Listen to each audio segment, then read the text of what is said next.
Good morning, Saturn. Good afternoon, Gorb. Today is Friday, and I've got something I'd like to talk to you all about. So, in my Discord server, Nick, Alunik, the artist from the community, fantastic artist, by the way, asked me the question. Let me actually go get it to be even specific. To be even more specific, what is the work you have to do to become a teacher? How do you think being an English teacher has affected things in your life? Language-wise, how I speak, how I interpret words, and how do I deal with students in a rapidly changing linguistic landscape? That last fucking question is something people write theses about, so I don't know exactly how much I can talk about that, but the other ones I can definitely speak about. So today is going to be a general Kancha being the teacher video. I wanted to talk about it. Background footage is Baldur's Gate 3, something on my second campaign, a game I've been playing around the Money SMP Season 3, like before it started, and now that it's over, I've put a lot of hours in this campaign with the free time I've had. You can see that my character is called Athos Dynasty, which is the name of the character I'll be playing on Arcadia. It's all already been revealed, so I'm not spoiling anything there.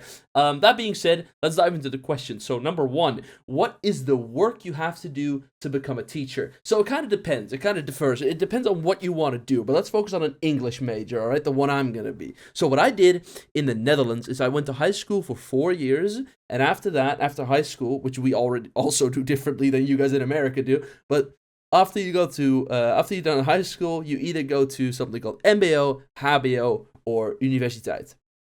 Or basically, you go to college, or you go to university, or university plus plus, like that grad school, I think you guys call it. So I went to college first. I did a 3-year course called a teaching assistant, or it's pedagogy assistant, but I mean, it's the same difference. And after that, when that course was done and through, I started to study at HBO, or university, to become an English major. So I am currently on my 3rd year of my my bachelor's degree in English, and well, I love it. So to become an English teacher, that's the minimum you have to do. Either you do 5 years in high school and you go to university right away, or you do 4 years, you go to college first, and then you go to university. It's a pretty open system here in the Netherlands. There's a lot of options for you. And I obviously chose the latter route, the one where I first go to college, which is fantastic because it means you're older when you're a teacher, so you're not 16 when you're in front of a class of kids. That will be fucking horrendous. And also, you have a lot more experience in a classroom due to your prior education. So I already have a diploma. I could go to work, but I want to be more than that. I want to be the teacher. I want to be the one doing all the stuff, and that's what I'm currently busy with. So that is what I have to do to become a teacher. As it comes to like what the course is made of, like, that's a really long conversation, which I'm completely down to get into, but that would have to be a separate video. It's just too much to do in a video that I'm trying to keep around 5 minutes. What do I think? How do I think being an English teacher has affected things in my life?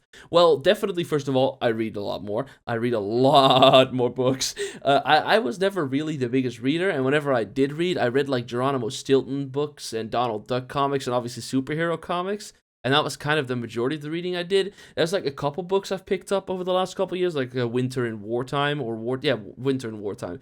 Oh, what a fantastic book. I know there's an English translation of it. Please go read it. It's such a good book.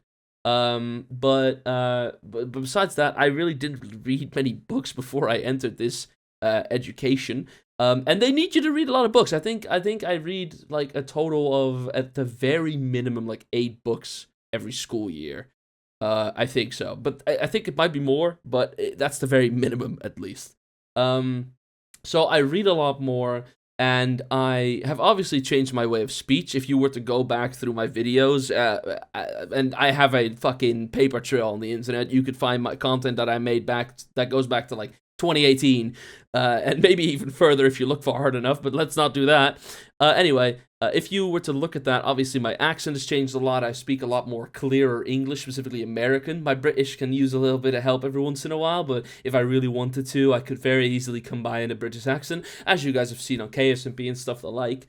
So besides that, I think the next point kind of plays into what I want to say. How I interpret words is definitely different. Beforehand, I would used to like see a word that I really didn't know, try to think about what it could possibly mean, and then just use it without figuring out what it actually meant.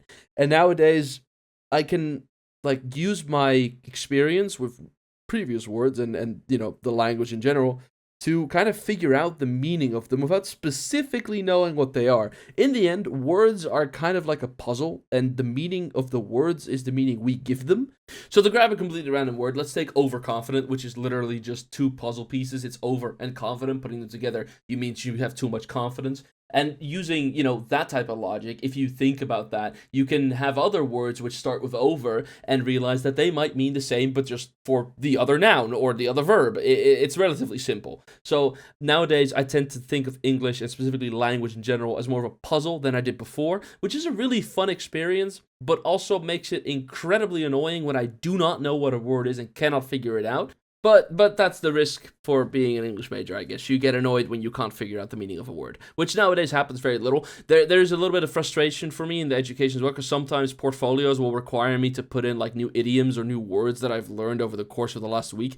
And some people on my education might run into them just naturally, but I've been speaking English exclusively, like daily, as a language for the last, like, nearing on 11 years of my life, because I've been playing video games with people across Europe for so long. So for me, and this is not saying that I'm better than anyone else, I'm not, but my experience with English is more orally, so than it is like having been written down. So I won't really hear any new words anytime soon. I've pretty much heard the vast majority of them, and the ones that I would have to write down for those portfolios, I'd have to actively seek out, which isn't exactly the point. The point isn't that you hear it, don't know what it means, and then write them down. So actively having to look for them is kind of frustrating, but it is a part of being on this course, sadly.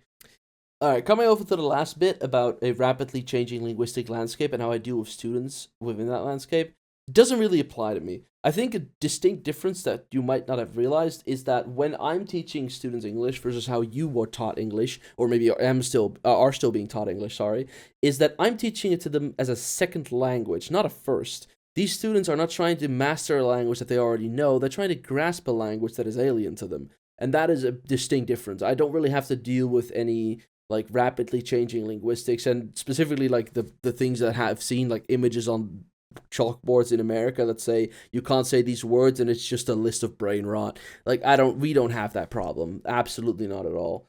I do see a question from Ace right under it about like how teaching has impacted my life, what I do in my day-to-day, maybe even some tips and tricks I do in my classes. If you guys want to see that video, let me know in the comments. I will make it if you guys really want it. But yeah, that was pretty much all I wanted to talk to you two about, Saturn and Gorb. I hope you guys are doing okay. I haven't spoken to Gorb in a bit. Saturn, I have spoken to you too much, so I know you're doing all right. That having been said, Saturn, I'll see you Sunday. Gorb, I'll see you Tuesday. And viewers, I'll see you next week. Goodbye, everyone.